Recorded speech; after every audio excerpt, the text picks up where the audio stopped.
So this will also be recorded.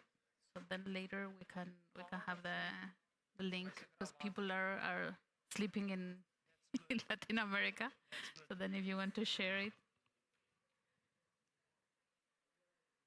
Can we start? Okay, well, thank you very much for everyone here.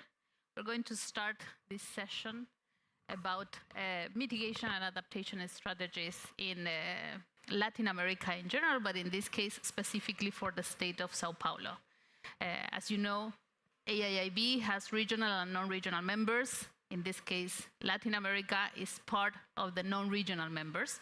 And the idea of this event is to start sharing which are the strategies that we have specifically for mitigation and adaptation in the state. And for that, we have a very nice panel that I am very happy of having all of you here.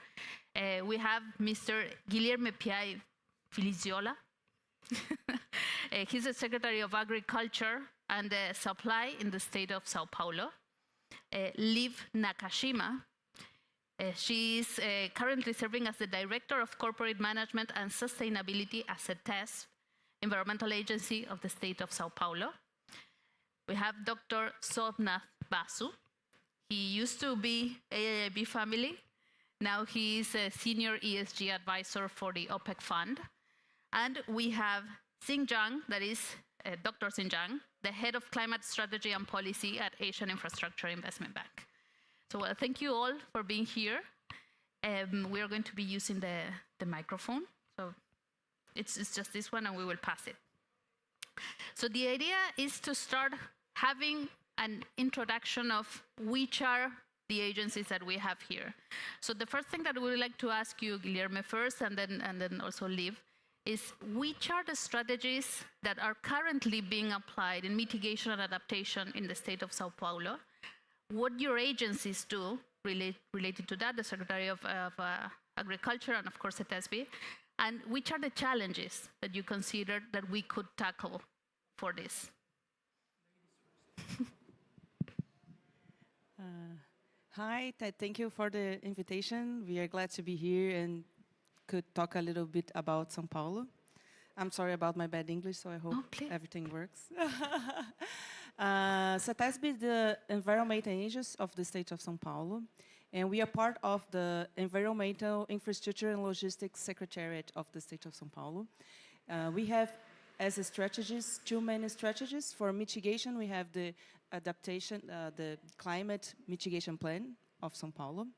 We are planning to be net zero until 2050.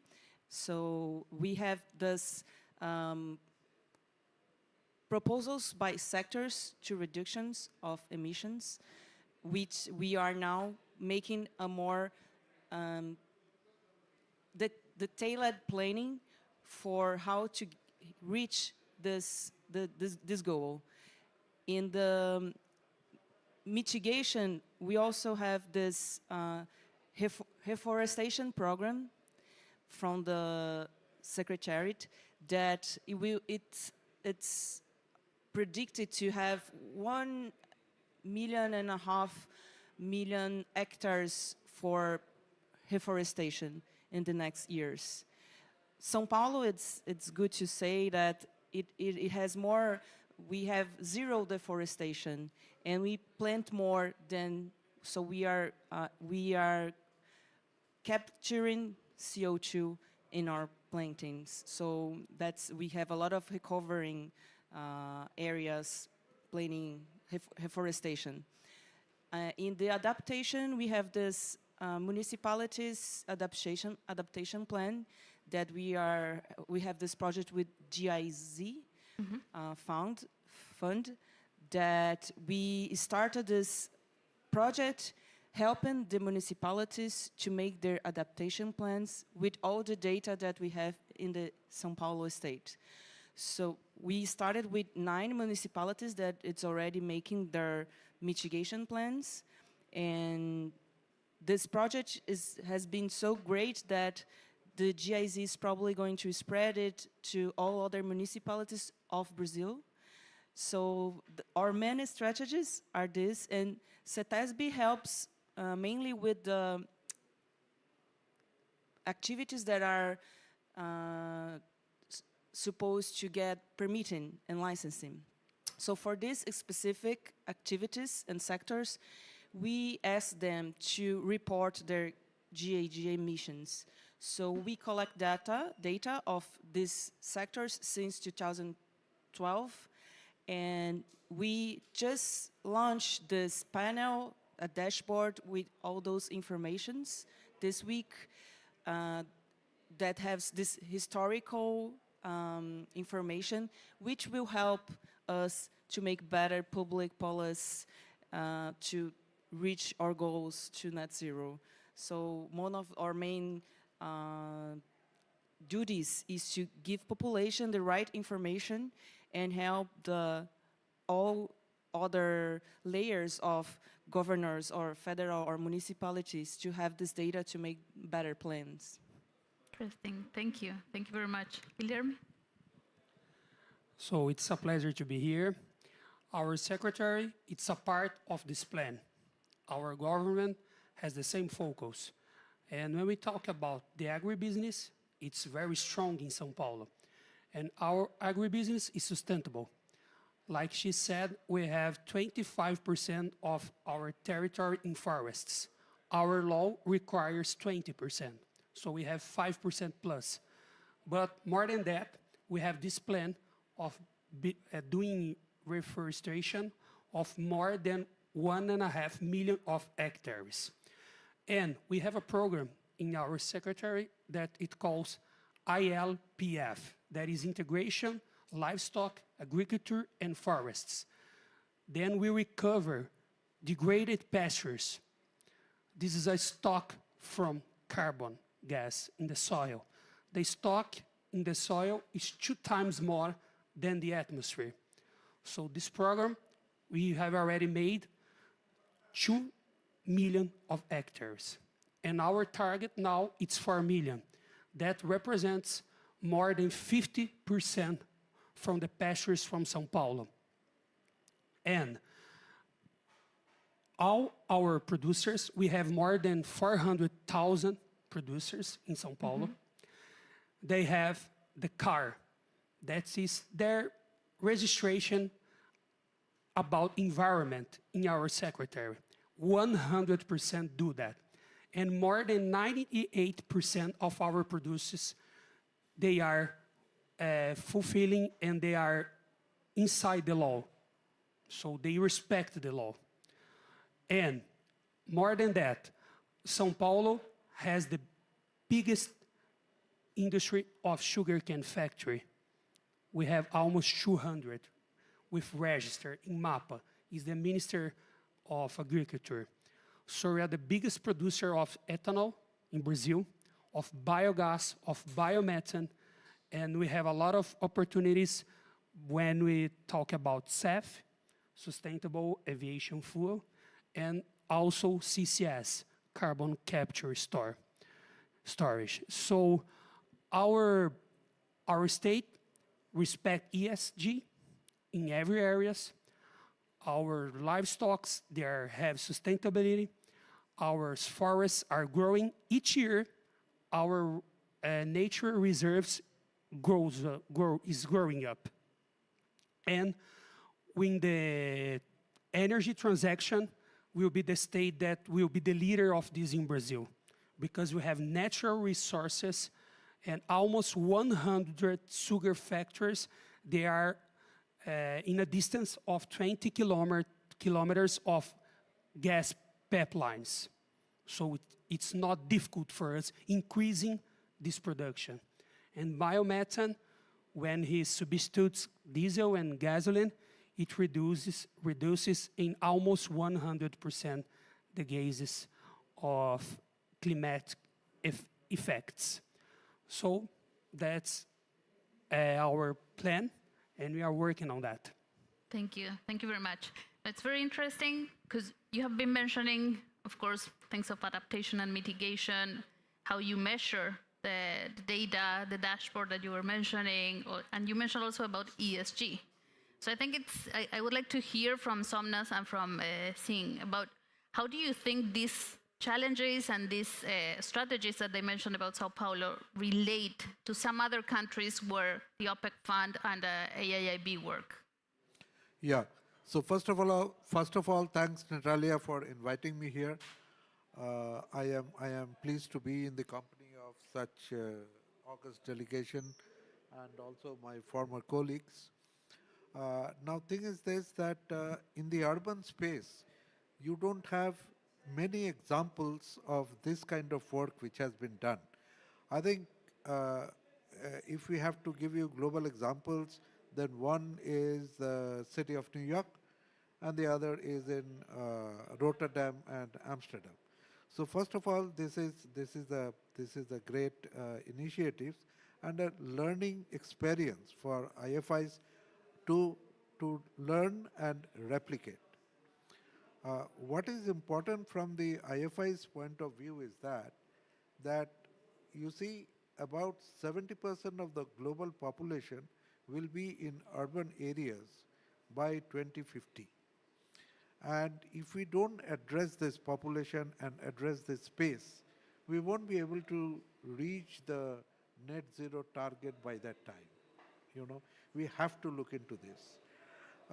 The other point is that it's good to hear, it's encouraging to hear that you are doing net positive and carbon positive and all that, but there are certain typical problems of this kind of landscape in terms of, let's say, the heat islands. I am given to understand that 15% of Sao Paulo is heat islands. Now, how to address these issues, how to look into the different types of urban mitigation. Mitigation is still easier, but urban adaptation, you know, doing the vulnerability assessment, figure out, because many of the urban large cities are located along the coast, you know. So the vulnerability in those areas are primarily due to rising of the sea level, so on and so forth. But we would like to have better understanding of what is happening in a city like Sao Paulo and address those issues, but after a proper vulnerability assessment has been done. So I will pause there, Natalia, and pass on to Shane. Okay. Thanks, Natalia, and then let me welcome again on behalf of AIB to our panelists, and very great to hear the sharing from the Sao Paulo's practices. For AIIB, you know, we are the bank established at the same time as Paris Agreement. So that means that we believe, you know, climate has to be at the core of the bank. It is basically the gene of the bank. So that's why we are having a mission that to finance infrastructure for tomorrow. A lot have been done already in this climate space. So maybe for today, I just quickly share relatively higher level, but I think could also easily relate to what you just shared about the bank's approach to the climate. So you know, what I'm going to say actually have been included in our climate action plan released last month. So you know, I would be happy to share with you. So the first one is really to develop tailored product or tailored solutions to make it fit for purpose to reflect the locality, like a local context. So you heard about what you are kind of the specific strengths of Sao Paulo. So actually that is what I was referring to. So all our solutions have to kind of reflect and leverage the local situations to make it kind of you know, workable, you know, for the client. So the second one is to maximize the impact. This is basically to say that the impact of climate change is really kind of multidisciplinary. It is not only climate mitigation adaptation, but also the nature and you know nature losses. So what we should and prioritize is actually the solutions that could maximize the co-benefits of all these different dimensions. The third one, of course, is built on the fact that there is a significant gap in climate finance. And public finance, including MDBs, is still quite limited. So therefore, we need this partnership, and then we need partnership with Sao Paulo to develop the solutions, and also those from the private sector. We need to mobilize the private sector to undertake this challenge. And last one, as always, is the innovation. So on this point, we believe we should not only think about the technology innovations. We need to develop, of course, new technologies, but also the financial innovations to develop the structure, the financial product that can be easily used and also replicated, and so that this climate finance could be scaled up quickly. Thanks. Thank you. Thank you very much. I think also in line with what Ting was mentioning about which is a strategy that we have in general. As I mentioned in the beginning, Brazil is part of our non-regional members, and as a non-regional member, we have some specific lines that we can finance in these countries. One of these lines is related to what we call global public good, and that means that it has to reduce emissions. So I would like to hear from you, Guilherme, which are the energy projects? Because we know that from the Secretariat you have a big program on energy transition. So I would like to hear which are the specific projects, how do you see them, which is the value added, of course, the amounts that you're considering right now, and also how do you see it in the future for the Secretariat?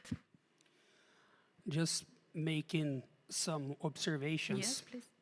São Paulo has an agency with almost 600 researchers. We are the biggest in Brazil about research and innovation. And 50% from the startups from innovation in agribusiness, they are in São Paulo. So we have FAPESP too, so we invest a lot of money in innovation, and that will bring us solutions for mitigation and reducing the problem of carbon gas and all this stuff. So this project of energy with 100 sugarcane factories producing biomethane, we can reduce to zero the consumption of diesel in São Paulo. And more than that, we have projects not just for the sugarcane factories, but we have projects for the small and medium producers. So we sent a project right now to the COFEX, to the World Bank, asking them for 200 million for to develop sustainable projects with small and medium farmers and producers from São Paulo that will encourage them to plant more, to preserve more, to have more partnerships like the program I told you, integration, livestock, agriculture, and forests. So it will help a lot our producers to stock and to decrease the production of carbon and other gases that is not good for our atmosphere. So I think this São Paulo will be the leader, maybe of the world, about producing biomethane, because we are developing a document together, our secretary and CETESB, that will give a lot of facilities for the sugarcane factory doing that. So we have legal security, and we have a government that everybody is focused on biomethane and ethanol and SAF. So our secretary published a resolution before coming to COP that we talked about energy transaction that give us legal security for having the best program of renewable fuel and energy transaction in São Paulo. Interesting. No, thank you very much. Do you want to add something about this program, Liv? No, okay. No, but you mentioned something that I think it's interesting about this measurement of emissions and how they are how you are promoting a dashboard and more information. And for us in the international organizations, information is key. And if we don't have this data, it's almost impossible to do anything or to measure what we are doing in the countries. So I would like to know which is this program, how you are implementing this GHG emissions program, and also which are the next steps, because I think you mentioned that you had just published it. So I would like to hear more about that. All right. It was a hard work from Maria Fernanda, which was our manager from sustainability, to make this information public. We collect them since 2011, 2012, and we've been collecting and verifying the quality of this data. And this data is getting more quality in time. So one of our main challenges now is to guarantee the quality of this data received from these activities of the state of São Paulo. So we can make good planning and base it on good data. So some of them are certified information and others are not certified information, but we can have a good overview of the emissions of the main activities in São Paulo. We can identify where we should put our bigger effort that we will have a better return because we have this data. And now we just open this information so the other institutions could see the same information and could also help us with transparency to make a better data, because they also can criticize or suggest any way to get better data. We started doing it asking for the main emissions, the sectors to report, but we are getting an upper open for more sectors for next years, and we are also trying to have more quality data of other emissions than only CO2, because we have a lot of methane emissions that we are trying to have more quality in the information. So we are planning for the next year doing some courses for the companies and workshops so they can know better how to provide this information with more quality for our states to use it. And we believe that having the best quality of data is the thing that will show us how to better invest, how to get the most results. And this is a way to help the municipalities also to understand their mitigation. And generally, just to follow up on what you were mentioning, because it's really interesting, how do you approach the different firms mostly? Because even when you can go to the municipalities, then they will have to go to the real people, the beneficiaries of everything, and the ones that are doing the projects. So how is the process of approaching them? It's easier for CETESB to approach them, because we do the permitting, the licensing of these activities.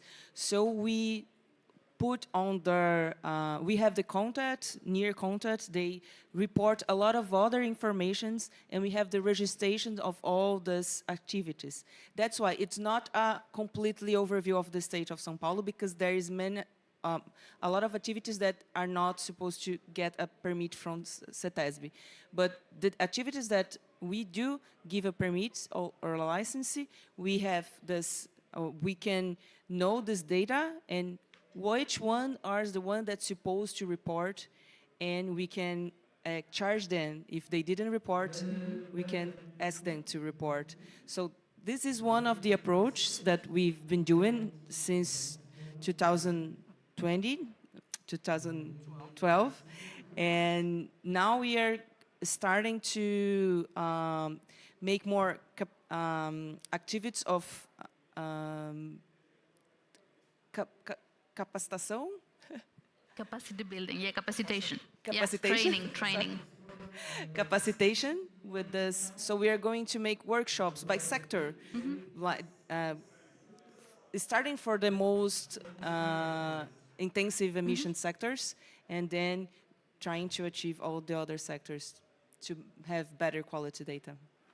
I have many follow-up questions, but I will go to the next Okay. one. I would like to hear from Sing, because you were mentioning now about this monitoring. Of course, Liv was mentioning about the monitoring and how they do this. They measure the emissions, and one of our lines of work, of course, is technologies. And I would like to hear from you, Sing, which are some examples of these kind of technologies that we apply in the projects, in the projects that the AIIB finances. Right. Just like our panelists said, right? So data is very important, and then not only for a better design and planning, but also to show the impact, which is actually also critical for the bank like AIIB. But the data could also be costly, and then so that's why we tried to use different means to get the data, and then also bearing in mind the cost. One of that is to use better technologies.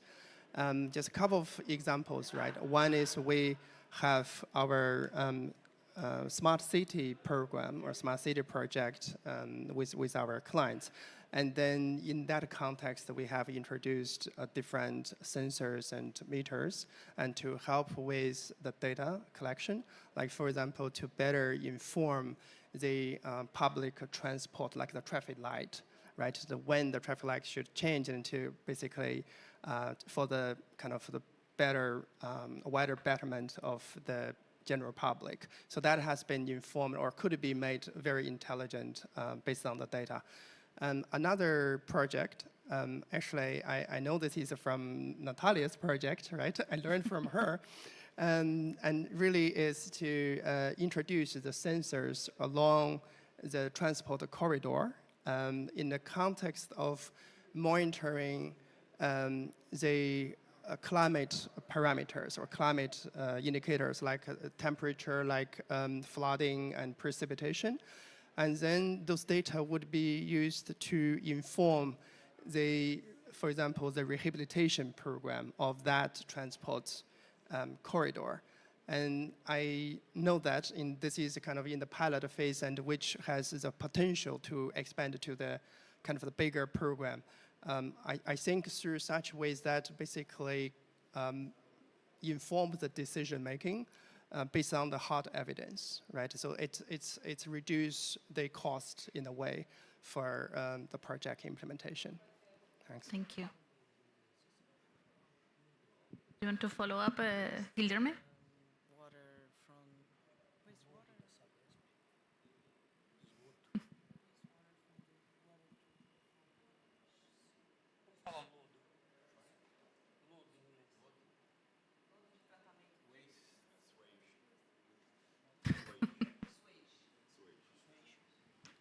We have in São Paulo the first project in Brazil that transforms sewage in organic products for using to the Agri Business. So it was a license that CETESB gave to us, and we made about 100 Tons. 100 tons per day, transforming swaves. Switch. Yeah. Switch. Into a product that we can use and it distribute for our small farmers and for the city and for schools and all the stuffs. It's nice to say too that we must to certificate and have ways to calculate what we are doing. So we must support for this. We must partnerships. We need partnerships. We need money.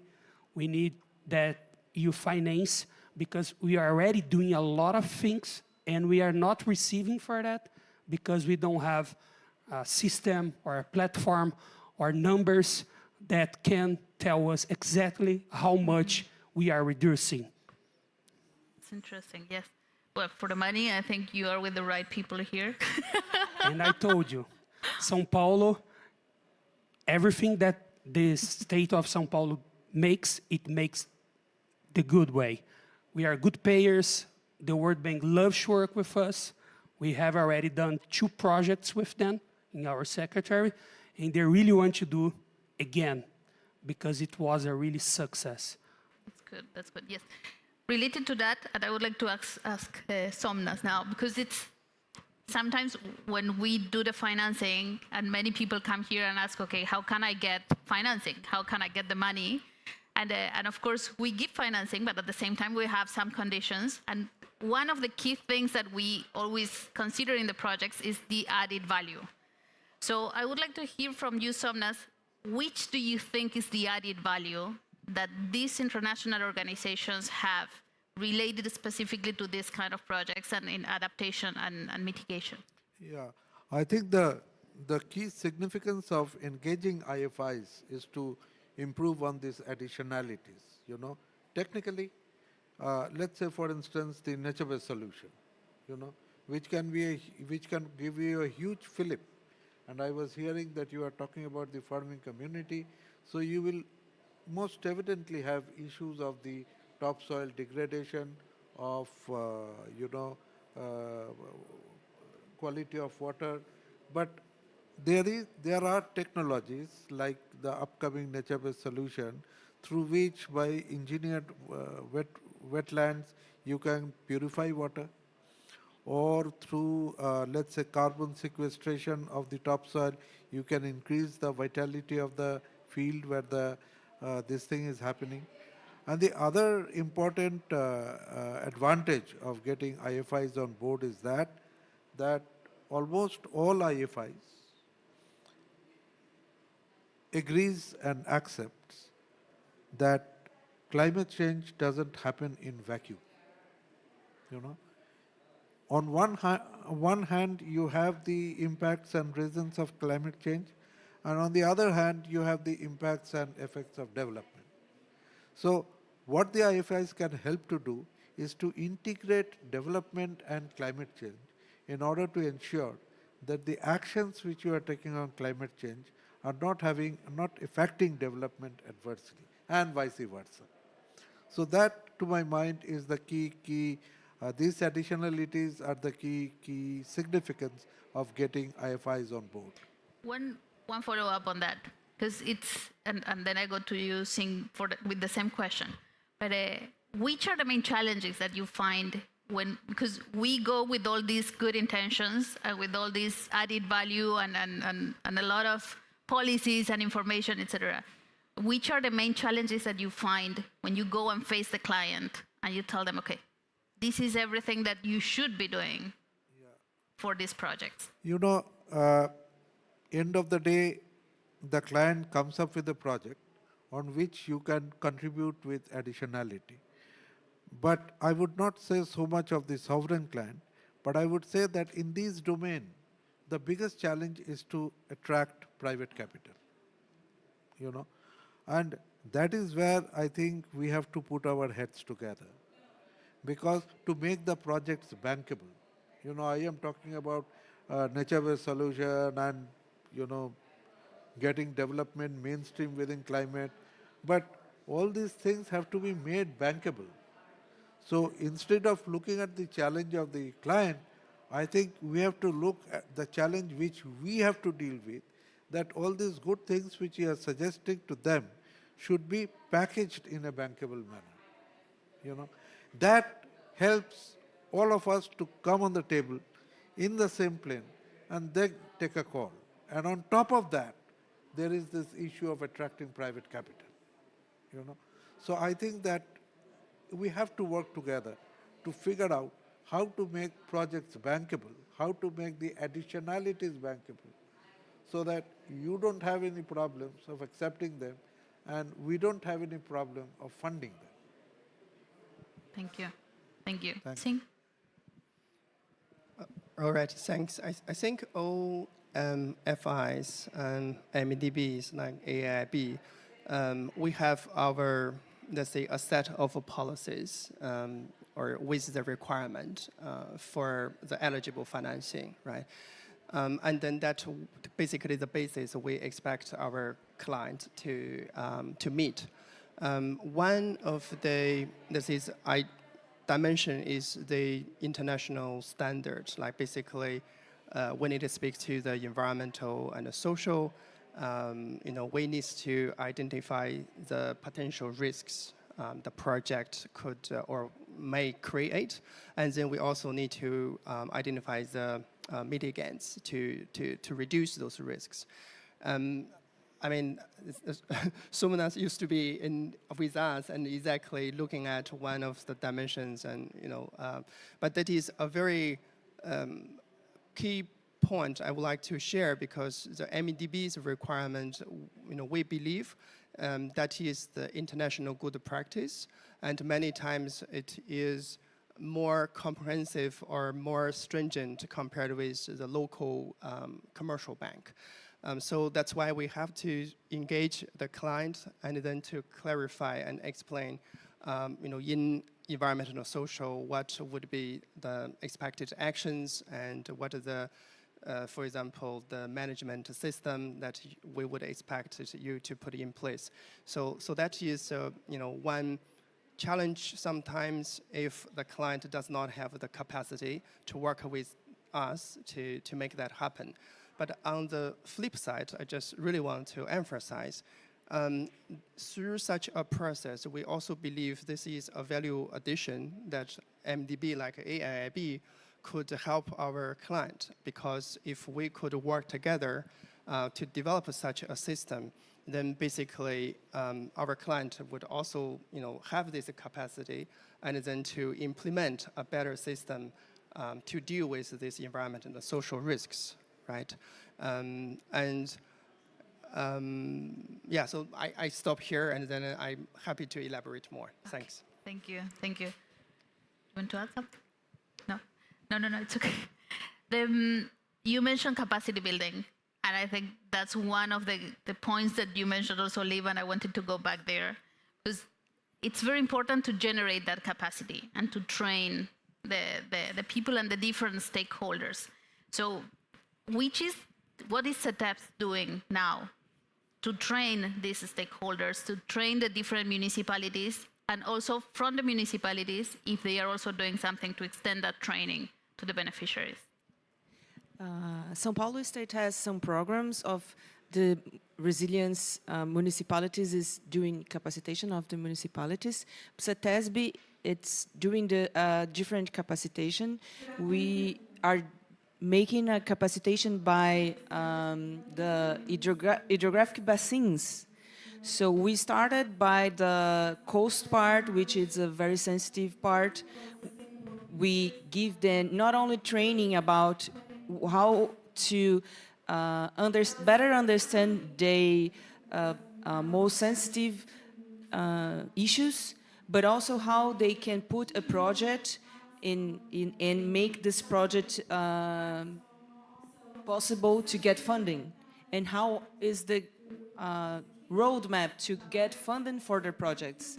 So our program, it's focused on that, and now we are repeating, SETESB is repeating the same program made in the coast part for the metropolitan area, because the metropolitan area will probably suffer a lot about lack of water.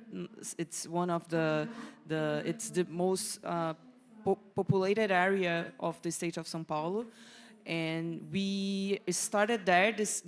We just finished the program with them, so they now are able to do the municipality plans from themselves, projects, and go get some fundings to make this. So this is how we are acting. We are helping them to put their projects in a way that they can have funding for the municipalities, each one to make their plan, and all together making a bigger plan for all the basin, the hydrological basin, because we believe that it's an overview of the region, and they can act together to get a better plan. We have a program in our secretary that it calls Município Agro. It's a city from the Agri Business. Then we give money, like for the cities that has the best practice in ESG and sustainability. This year, we gave it $1 million for the best for the best cities that gave us the best results. And from the 600, almost 600 cities from São Paulo, more than 300 participated from our program. So we are increasing the money every year. And when we talk about sustainability, we are like giving more attention for these programs when we are giving the premiação.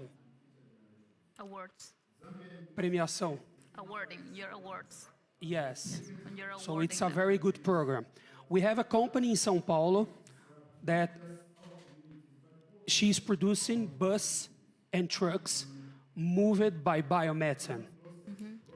And our governor sent a project of law to our delegates that will the taxes above these vehicles will be almost zero. So the government is encouraging the buying, and we must increase the production because the cycle of biomass is really green, is negative, because we don't compete with food production. We remove everything from the sugarcane, and with the biomass, with the bagaço, we produce the biomethane. No, hold my. Thank you. Now that's very interesting. Do you want to add something about capacity building, or maybe? You know, I think you're talking about capacity building of the system, the government, the service delivery people. But I think that, you know, this has to be more comprehensive and holistic, in the sense that corresponding to capacity building, you will also have to change mindset.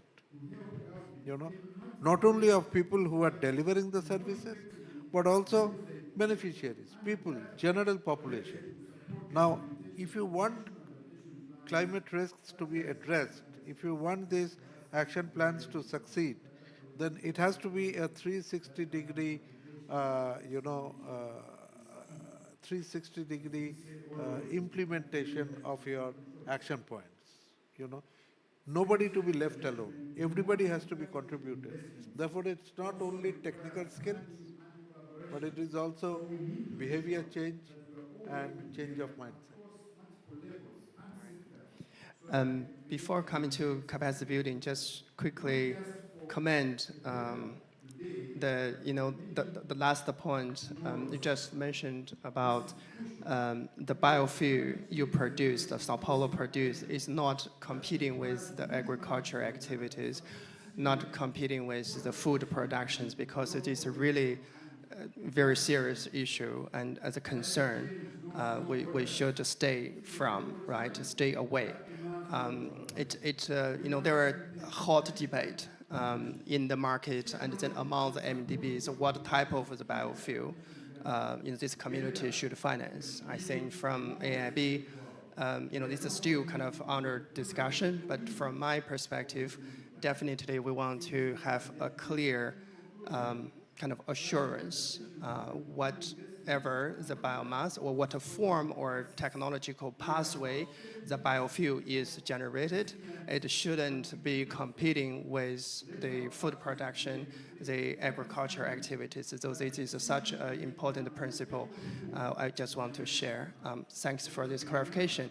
And then on this capacity building, just want to say that AIB, we have a commitment in climate finance. We have also a related commitment in Paris alignment. So basically from 1st July this past year, all our financings must be aligned with the Paris goals. So these all are kind of concepts, right? And we also develop the methodologies and how to implement that, given they are new. And then we also face this actually capacity bottleneck. So which means we have to, this capacity building is not about with the client, but also the internal, like the staff. So we also have kind of designed and developed the different capacity program to explain what does it mean, how it would impact our business, and what the assessment should be conducted. And then in the meantime, we also realize, okay, the bank is dealing with the external, the market. We are not in a bubble or in a vacuum. And then we also need to have this capacity with our client and then to explain why it is important and then what does it mean to them, to the project design. So just to say that climate itself is fast evolving space with different considerations that would need this capacity to be able to catch up with. So it is a very important element for the implementation. Thanks. Thank you. I will open it in case there is any question in the room, but before, I would like to hear from you, Guilherme, because you have experience with the agricultural sector, you come from there. So I wanted to hear from you which is the way that you approach the different sizes of producers that you have to deal with. Because you have micro, small, medium, big enterprises, and you cannot tackle everything in the same way, because of course they have different capacities and they have different business. So how do you tackle the different sizes of the producers from your perspective? We have a program in our secretary that we are making the highest land regularization from the history of São Paulo. So this is legal security for the small ones, for the producers that have until 60 hectares. So they're receiving their documents free. That helps him to get accredited in the bank, invest in his property, because he's be the really owner of this property. We have a funding that calls FIAP. It's a funding from Expansion of Agri Business that provides money just for the small ones too, with 3% of taxes per year. So it's a really small taxes. So, and we are giving this money to projects that are sustainable. So we have a seal, this seal from São Paulo, that we are analyzing how much he's fulfilling the requirements for being sustainable. So we are going to make an intelligent way of providing money for the small one that the one that is concerned about the environment. São Paulo uses 3% from the territory of Brazil to the agribusiness. Argentina uses 14%, United States 18%, and French 52%. Brazil in general, in the total, uses 7% of his territory. So when you talk about providing food for 10 billion people in 2050, and at the same time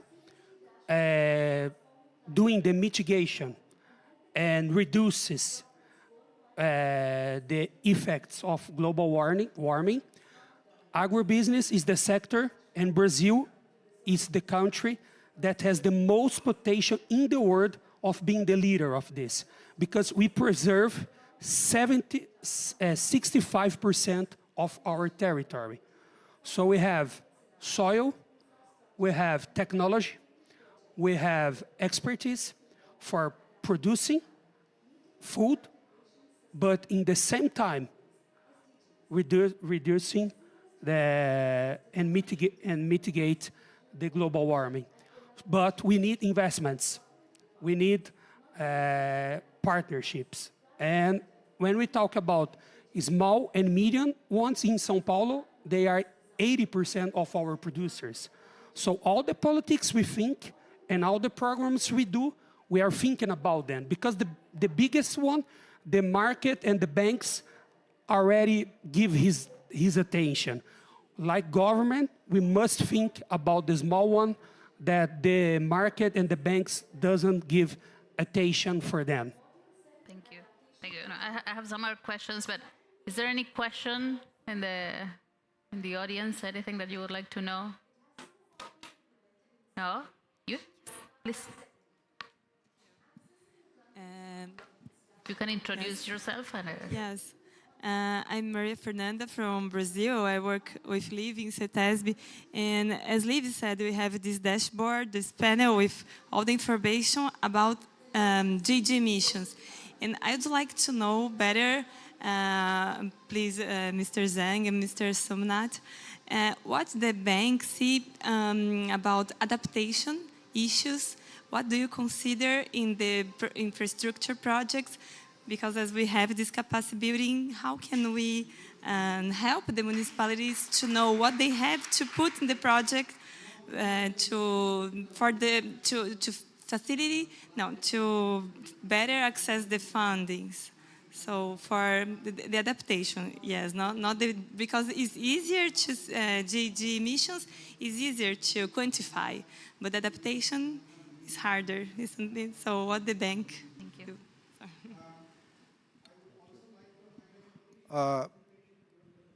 You have rightly said that it is comparatively easier to deal with mitigation, emissions, flattening the emission curve. But what do you need to do for adaptation is not something which I am going to randomly suggest to you. Because in order to do adaptation, you need to do a vulnerability assessment. You need to figure out the climate risks.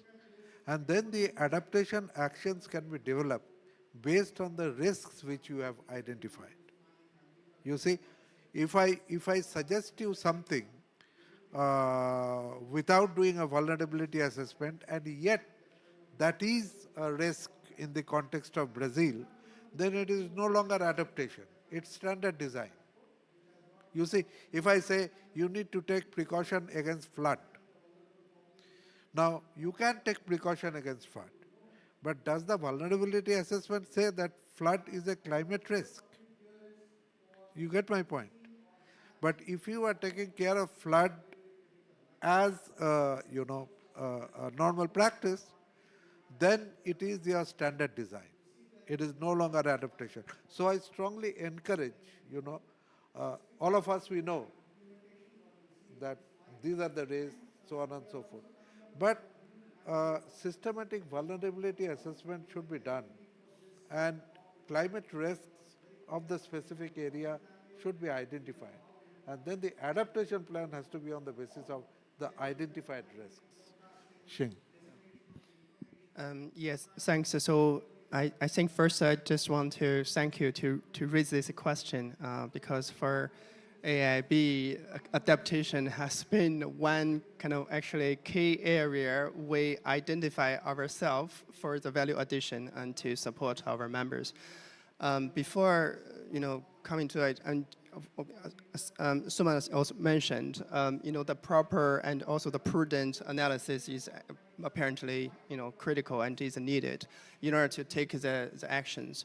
But maybe from the AIB's perspective, want to first clarify, we do have a differentiated consideration for the regional members and non-regional members. So in this case, Brazil is non-regional members in terms of Asia focus. And then for the non-regional members, our focus so far has been on the mitigation under the premise that we are creating the global public good, which is the CO2 reduction. It is not to say that adaptation is not important. And then as a matter of fact, we do want to do more adaptation in our non-regional members, including Brazil going forward. So that's why I think next year we would have a review on our non-regional member, let's say, policy or strategies to reflect, should we also include climate adaptation into the type of the project we should finance. But nevertheless, so the way we finance adaptation basically are focusing on two types of project. One is what we call climate proofing of the of the ordinary infrastructure project, for example, to make the road more resilient, to make the construction of the solar project more resilient. So in that case, you actually have a co-benefit of both mitigation and adaptation. So that is the one category. And the second category is what we call is resilient or adaptation-enabled project. So this is the type of the project with the primary goal for climate adaptation. For example, example in the context of coastal line cities, right? And then that could be a project to build the sea walls. We finance the project because we believe that is to basically be prepared for the surge, the wave surge, so that as a result of the climate risks. So for this type of project, it has the primary goal of addressing climate adaptation. And then this is one area we feel a lot more, let's say, gaps still need to be filled. And then we would also be very keen to do more, for both type 1 I mentioned and the type 2. Thanks. Thank you, Singh. And of course, we can keep the conversation offline. I want to ask one more question for the whole panel, and it's related to, I haven't seen many events during the COP28 about subnational level. Many have been about strategy in general, how we can approach these things, etc., but not specifically about subnational. And that's why I think that it's very interesting to have this panel, and taking advantage of having you here, I would like to understand your views on how we can improve the relationship between the national or federal level and the state or subnational level. Because that's always something that we need to do and we need to improve, and it's extremely important regarding mitigation and adaptation strategies. So if we can start with you, Guilherme. I think I have a really good relationship with our Minister of Agriculture, and we do projects together. We talk every day in WhatsApp, and when we speak about legal security and carbon credit and all this process that we're talking about, we must laws, federal laws, that will help all the country about doing that. So our governor has a good relationship too with the federal government, and we are concerned about delivering results for the people. So I have a lot of harmony with the federal governor, and the governor federal are sending laws to our delegates to approve about the fuels from the future and the regulation of carbon credits. So all of this will bring to us legal security for our state projects. Perfect. Thank you. Liv? In my point of view, I think it's a big challenge to make this politics all together, because we have a lot of differences between the states. Even in the state of São Paulo, the municipalities have very different characteristics.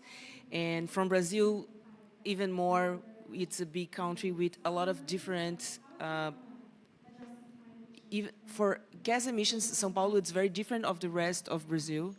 So we are trying to show, or one way that I think we can contribute is with our data and our studies, and to show how does our state works, how does São Paulo works, which are the main emissions in São Paulo, which is different from the rest of Brazil, because in Brazil we have more for land use emissions, and in São Paulo we have more energy and transportation emissions. So we have to show them with good information and good studies which is important, what is important for us that is not the same thing that is important for the rest of the country, and how they can address that, and then have these conversations that we've been having very good conversations with the Institute of Technology and Science of Ministry of Science of Brazil. because they are also putting their system of GHG capture of information report and how they are going to open this data. So we've been in touch with them to understand how we can help and how they can use our data, and also we can use the technology they are developing there. So it's a challenge, I think, but it's important for us to be open and understand our reality, and they be open to give tailored solutions to each space, as they said. Thank you. Any word? We are running out of time, but if you have any... Well, you see, in the sovereign domain, you work with the national government guarantee. So I do not foresee, we are working on several sub-regional projects in the urban sector in Senegal, horticulture in Zimbabwe. So I don't see a conflict there, you know. If there is a difference of opinion, they had to sort it out in their, there can be a difference of opinion irrespective of climate, you know. So they have to sort it out at that level. We should be interested in the fact that there is a sovereign guarantee and proceed on the work at the grassroots. Thank you. Very quickly, not much to really add. I think just to emphasize, as we just heard, right, our fellow panelists just showed. The state government, you are the one closer to the clients. Closer to the project. You know the data better, right? And then you have the necessary information, which eventually could help at the federal level to plan and to design. So I think this is a very important role that you are playing. You are going to play. Thanks. Thank you. Thank you very much. I think we have gone through a lot of topics, different things, different needs that we have in the state, national level, bankable projects. So I think it has been very, very useful, and I want to thank you very much. If we can have a round of applause to our panel. Thank you very much, and thank you all of you for being here.